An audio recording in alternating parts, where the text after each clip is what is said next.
Çatır Rekord, İstanbul, Fashion Form, Aziz Yılmaz.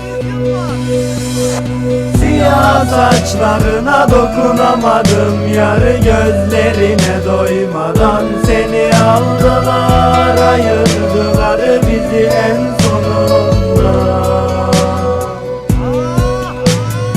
Ufak bir çocuktum 12 yaşında, elimde sigaram kuytu bir sokakta. Çocukluğum yaşanmadan geçti, aşk denen o illetle tanışınca. Okul çağlarında tutuldum ona, saklıyorum ismini sol yanımda. Siyah saçları, yeşil gözleri, doyamadan gitti başka kollara. Sakladım anlatamadım kimseye, güvenim yok yalancı sevgilere. Onca derdi içime attım anne, adını andım inan ki her bir gece. Kahpe dostlar, yalan kardeşler, dünya döndükçe dönüyor kahveler. Alınma bana, acıdır gerçekler, seni de satar bir gün şerefsizler. Çenemi zorlayan birkaç meret var, ben istemezdim maddeye sarılmak. Tutuklu kaldı ellerim çarşafa, çığlıklarla uyandım sabah. Kaç yıl geçti aradan baksana, tutuklu kaldım inan ki aşkına. Ağlamamak elde değil ki meleğim, 6. yıla girdim bu akşam. Alıştım artık yalnızlığa ben, istesen de geri dönemezsin sen. Önümüze engel koydu kahveler, evlilik, mutluluk da hayaller. Tek bir dilek diledim Rabbimden, son kez beyazlar içinde görsem. Senin mutlu olman yeter bana, evlendiğin gün ölüp gitsem. Siyah saçlarına dokunamadım, yarı gözlerine doymadan